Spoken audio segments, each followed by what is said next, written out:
O cheiro de cloro fresco não combinava com aquele domingo nublado.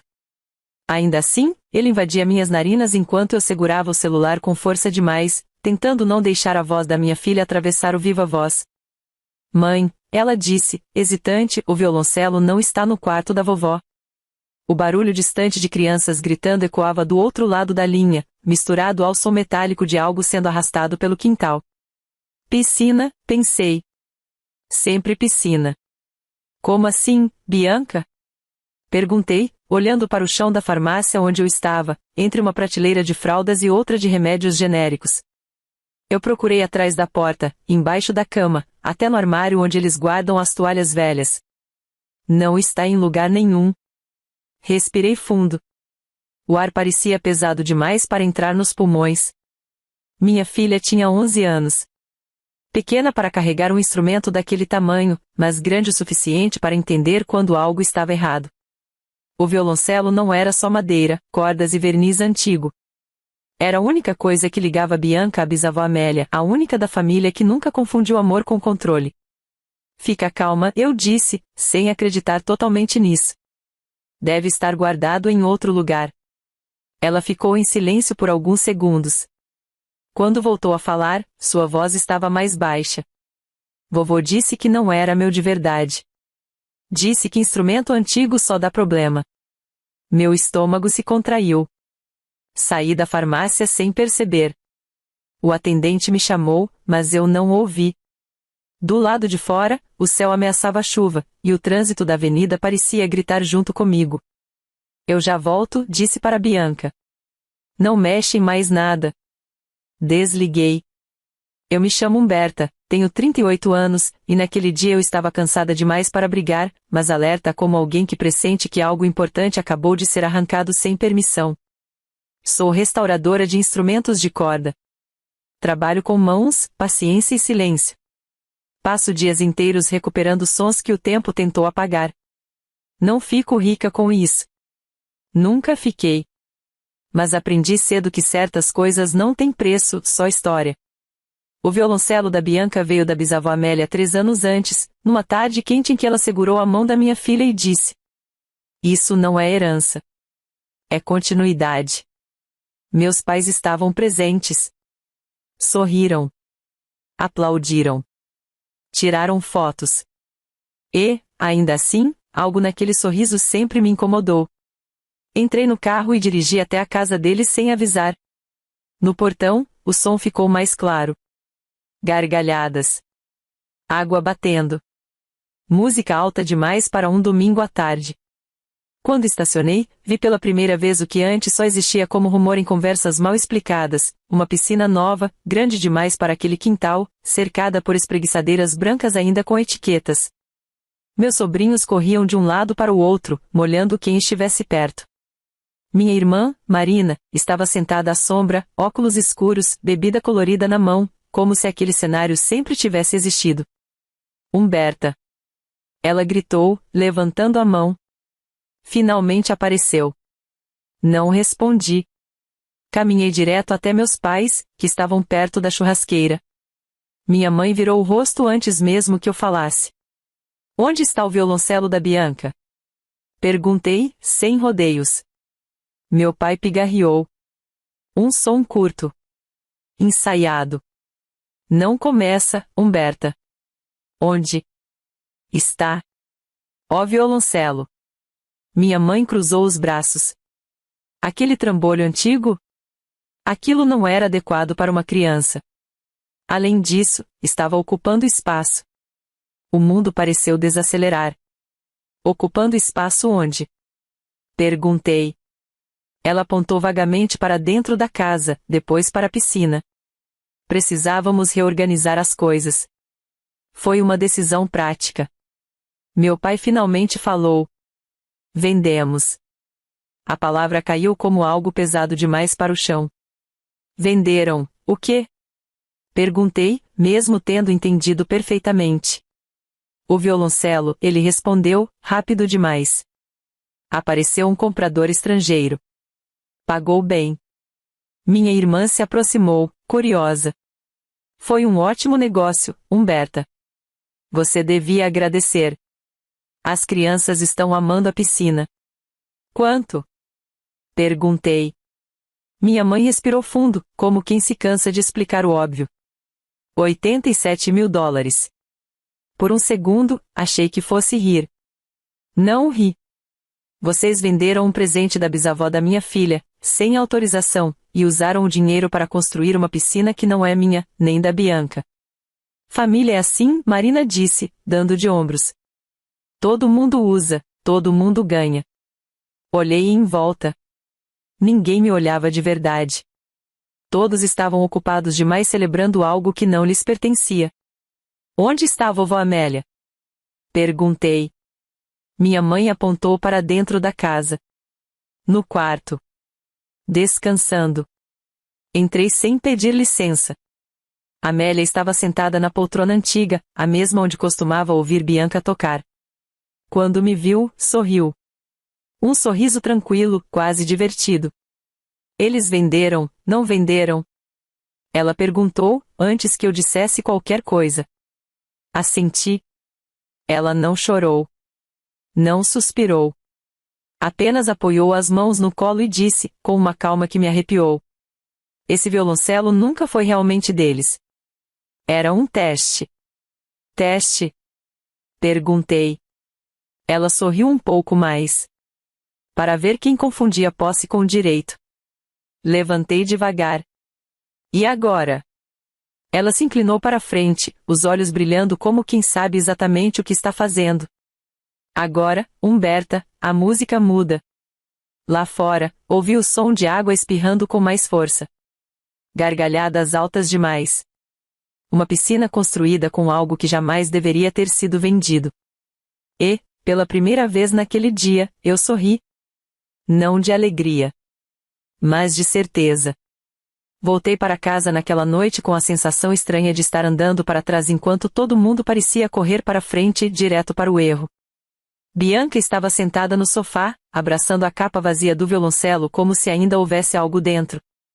O tecido antigo tinha um cheiro leve de madeira e resina, e aquilo me partiu de um jeito silencioso, quase educado.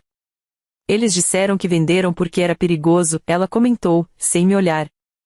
Disseram que instrumento velho quebra fácil. Sentei ao lado dela. Instrumento velho carrega história, respondi. E história assusta quem só pensa no agora. Ela franziu a testa. A Bisa Amélia não ficou brava? Sorri de canto. Não. E isso é o que mais deveria preocupar eles. Bianca não entendeu. Nem precisava. Crianças sentem quando algo está fora do lugar, mas não precisam carregar o peso das decisões adultas. Esse peso era meu. Na manhã seguinte, acordei com uma mensagem da minha mãe. Não era um pedido de desculpas. Nunca era. Passa aqui depois. Precisamos conversar sobre o clima que você criou ontem. Clima. Como se a piscina não estivesse cheia de água roubada. Ignorei. Preparei o café da manhã, levei Bianca para a escola e segui para minha oficina. Um espaço pequeno, alugado, com cheiro constante de verniz, café requintado e tempo. Ali, eu tinha controle. Ali, nada desaparecia sem explicação. Enquanto ajustava as cravelhas de um contrabaixo antigo, ouvi a campainha. Era Amélia. Ela entrou devagar, apoiada na bengala, observando tudo como quem revisita um palco antigo. Ainda conserta o que os outros quebram, comentou. Alguém precisa fazer isso, respondi. Ela sentou na cadeira perto da bancada.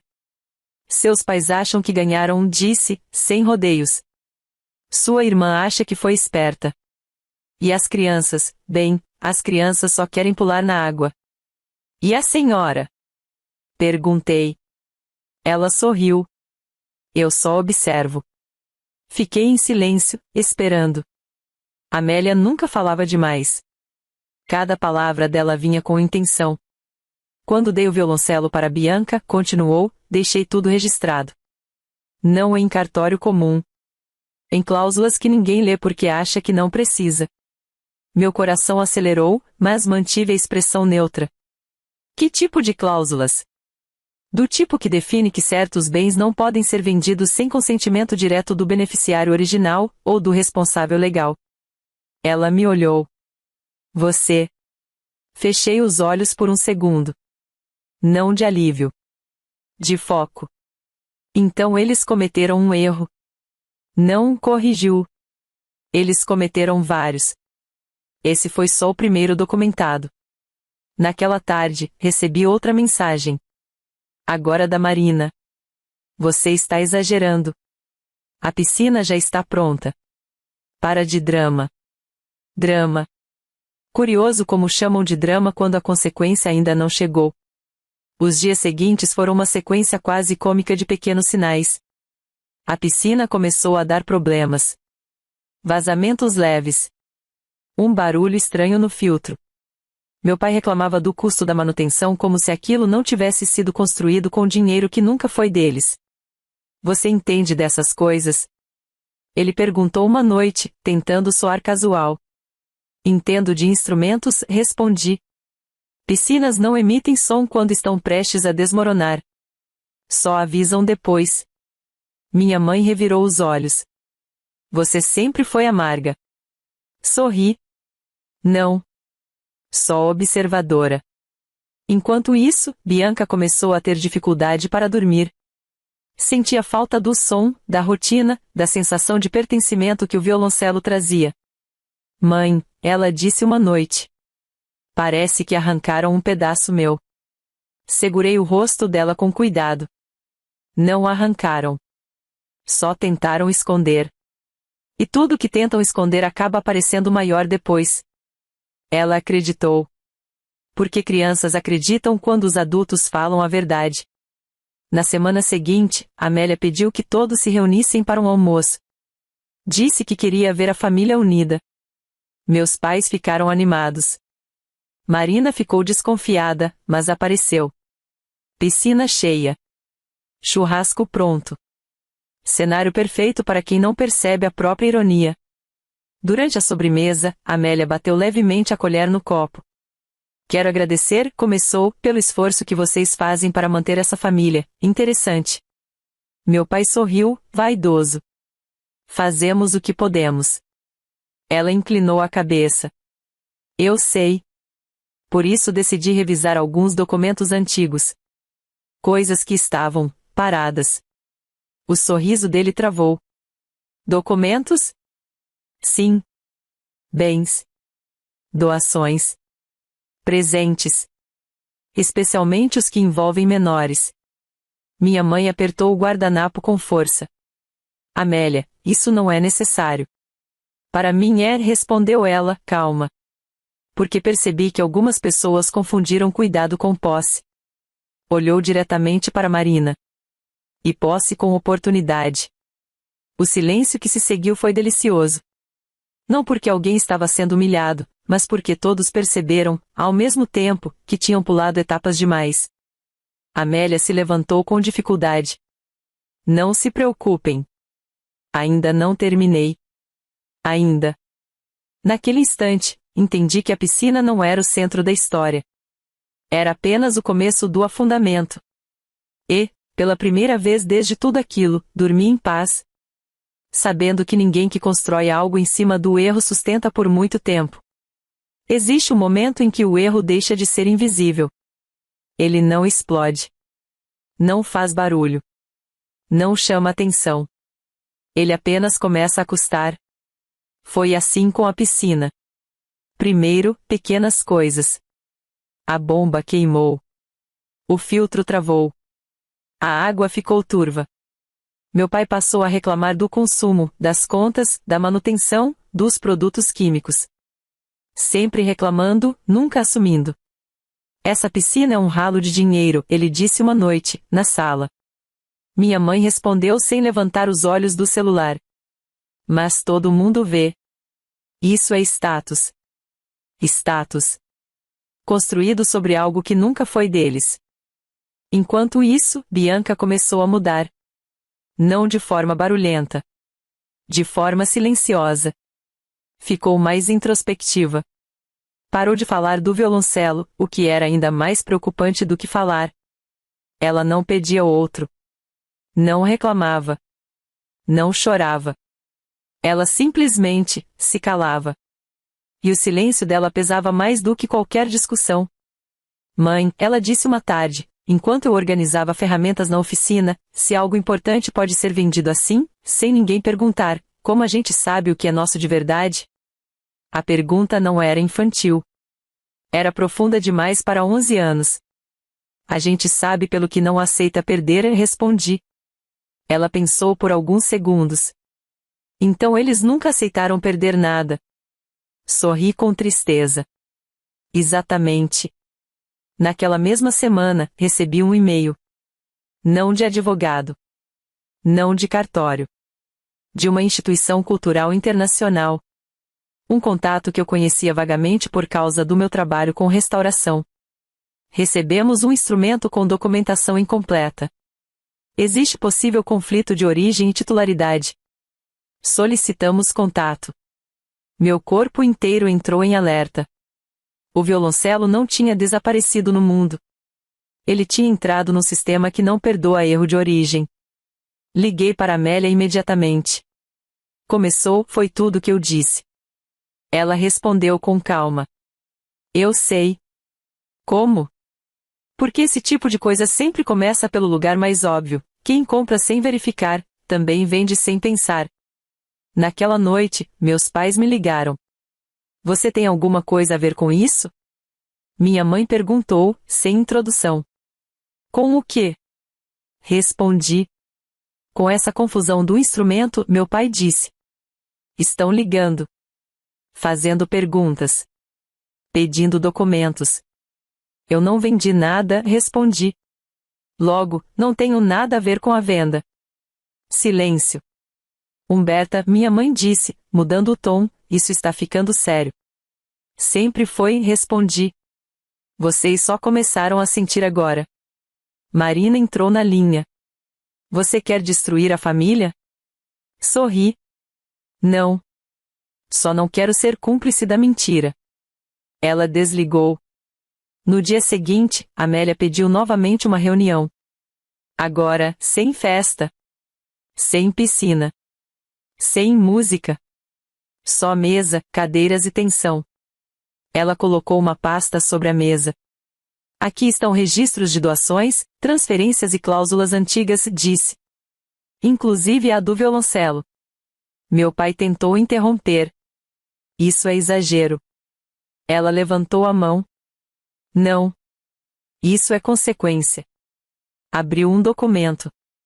O violoncelo foi registrado como bem cultural de família, com restrição de venda sem autorização da responsável legal da menor beneficiária. Olhou para mim. Você. Minha mãe ficou pálida. Isso é absurdo. Não, respondeu Amélia. Absurdo é vender o que não se pode. Marina começou a chorar. A piscina já está pronta, o dinheiro já foi usado. Amélia foi direta. Exatamente por isso o erro é completo. O humor daquela frase não estava no tom. Estava na lógica cruel da realidade. E agora? Meu pai perguntou. Agora, Amélia disse, o comprador vai exigir devolução ou indenização. A instituição cultural já sinalizou irregularidade. E, como o dinheiro foi usado em obra, o bem financiado com ele entra na cadeia do conflito. A piscina? Marina perguntou, desesperada. Tudo que foi construído com aquele valor, Amélia respondeu. O silêncio foi absoluto. Ninguém gritou. Ninguém brigou. Ninguém fez escândalo. Porque o medo verdadeiro não faz barulho. Depois disso, começou a tentativa de controle. Minha mãe passou a ligar todos os dias. Meu pai começou a ser gentil. Marina mandava mensagens longas, emocionais, cheias de culpa indireta. As crianças não têm culpa, ela escreveu. Nunca tiveram. Mas nunca foram elas que decidiram nada. Bianca, por outro lado, começou a tocar de novo. Não um violoncelo. Um violino antigo da oficina, emprestado. Não é a mesma coisa, ela disse, mas o som ainda existe. E aquilo me destruiu e me reconstruiu ao mesmo tempo. Enquanto isso, a piscina continuava ali. Cheia. Azul. Linda. E condenada. Porque agora ela não era mais símbolo de status. Era prova. Era rastro. Era consequência materializada. E todo mundo começava a entender, lentamente, que não era possível apagar a origem de algo só porque ficou bonito depois. A água parecia limpa. Mas a história dela não era. A primeira tentativa deles foi fingir que nada estava acontecendo. Meu pai passou a postar fotos da piscina como se fosse um patrimônio histórico recém-descoberto. Crianças sorrindo. Copos coloridos. Frases sobre união familiar. Minha mãe curtia tudo, com comentários exagerados, como se likes pudessem servir de argumento jurídico. Marina fez algo ainda mais previsível, começou a me pintar como vilã. A Humberta sempre foi difícil, ela dizia para quem quisesse ouvir. Invejosa. Nunca superou o fato de eu ter uma família mais estruturada. Estruturada. A palavra me fez rir sozinha na oficina, enquanto ajustava o cavalete de um instrumento que realmente exigia equilíbrio. Eu não respondi. Não corrigi. Não me defendi. Porque aprendi, ao longo dos anos, que quem fala demais está tentando convencer a si mesmo. A segunda tentativa foi emocional. Minha mãe apareceu na minha casa sem avisar, com um bolo comprado e uma expressão treinada de arrependimento seletivo. Você sabe que eu te amo, disse, sentando no sofá como se ainda fosse dona daquele espaço. Amor não invade, respondi, indo direto ao ponto. Bate antes. Ela ignorou. As coisas saíram do controle. Mas família resolve em família. Vocês venderam algo que não era de vocês, respondi. Isso não é descontrole. É escolha. Ela respirou fundo, apertando a bolsa no colo. Se isso seguir adiante, seu pai pode passar por muita vergonha. Olhei para ela, com curiosidade genuína. A vergonha vem do ato, não da consequência. Ela saiu sem comer o bolo. A terceira tentativa foi prática. E foi aí que erraram de verdade. Meu pai decidiu tentar regularizar a situação. Procurou o comprador do violoncelo. Ofereceu um acordo informal. Tentou devolver parte do dinheiro. Falou em confusão familiar, em mal-entendido, em excesso de zelo. O comprador recusou. Não por raiva. Por prudência. Instrumentos antigos com histórico interrompido são como segredos mal contados, ninguém quer assumir. Quando a instituição cultural entrou formalmente no caso, a coisa deixou de ser conversa de família. Pedidos de esclarecimento começaram a chegar. Documentos. Datas. Assinaturas. Origem do dinheiro. Destino exato do valor. E a piscina, antes símbolo de vitória, virou um problema contábil visível demais para ser ignorado. Eles querem saber de onde saiu cada centavo, Marina me ligou, com a voz trêmula. Você não pode ajudar? Ajudar como? Perguntei. Dizendo que autorizou. Sorri. Mentir não restaura nada. Só quebra de vez. Ela chorou. Não de culpa. De medo. Enquanto isso, Bianca começou a aparecer mais na oficina. Sentava num canto, fazia lição, observava. Você não conserta só instrumentos, né? Ela disse um dia. Não, respondi. Eu conserto histórias que ainda querem som. Ela sorriu. Amélia me chamou para conversar naquela semana.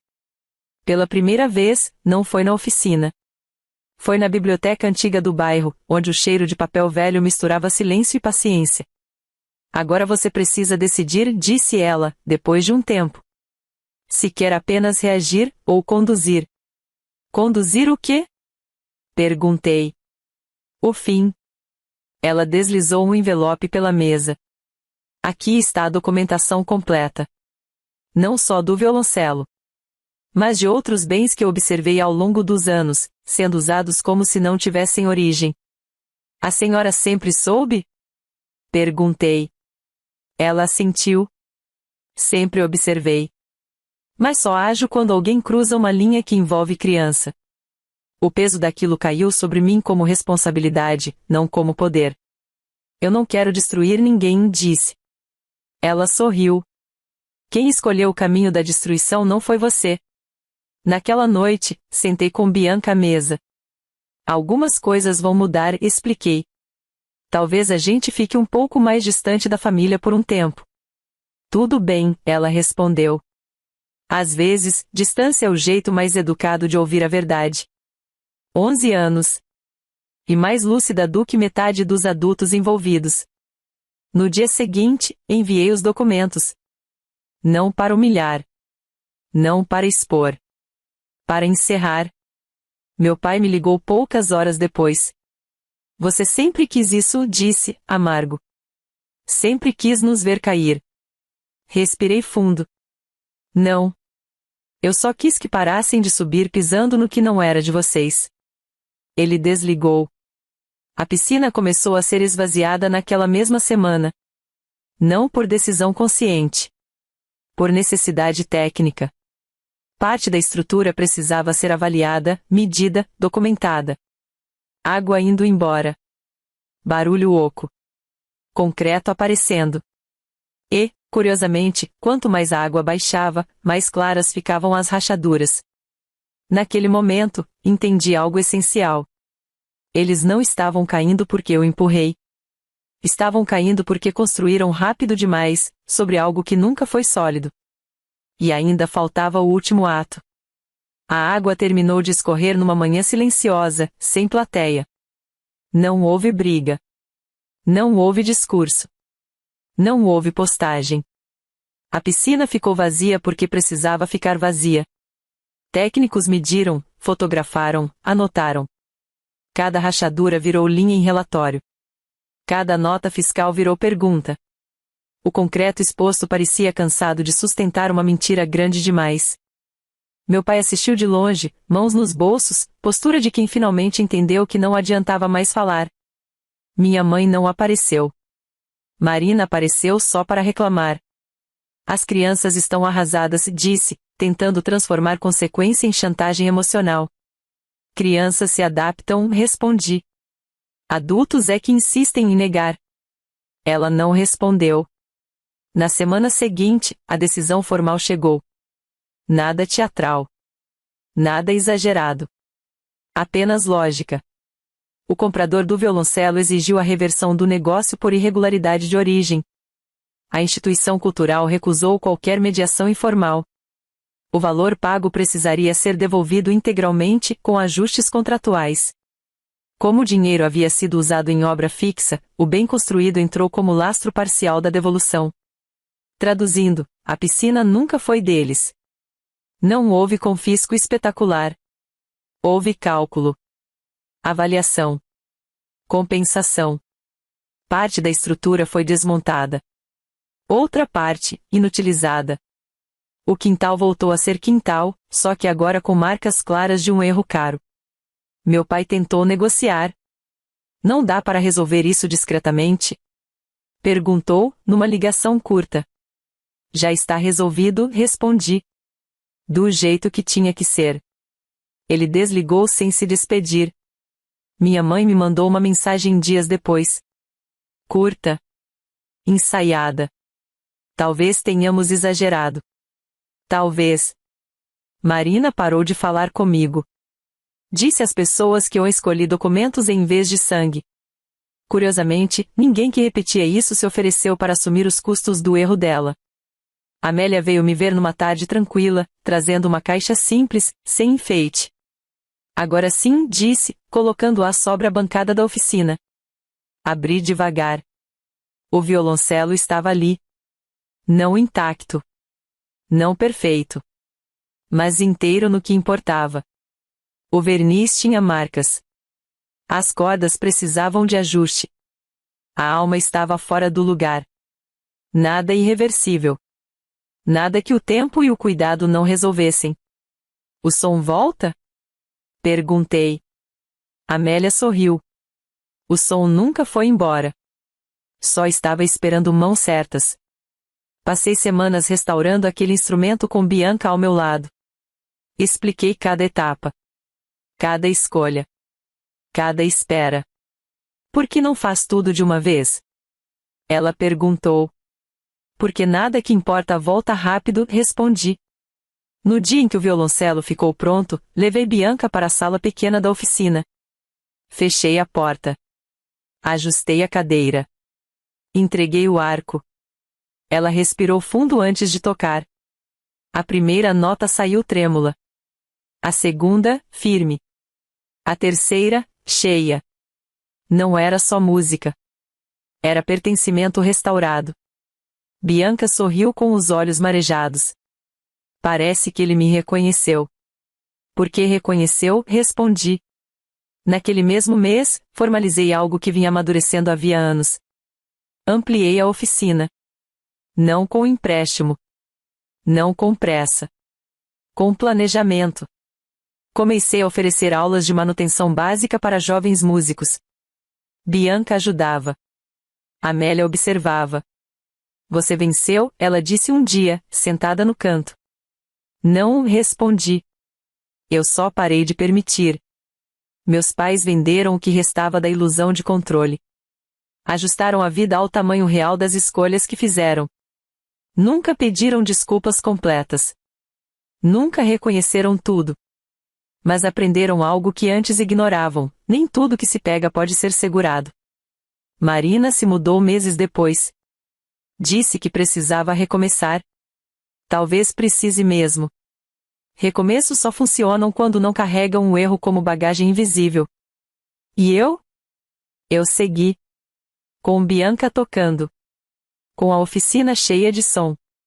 Com limites claros. Com paz suficiente para dormir. Algumas pessoas constroem piscinas para impressionar. Outras constroem silêncio para ouvir. No fim, quem respeita a origem, sustenta o futuro. E o violoncelo? Ele voltou para onde sempre pertenceu. Não porque alguém perdeu. Mas porque alguém finalmente aprendeu que amor não se vende e que consequência não se negocia.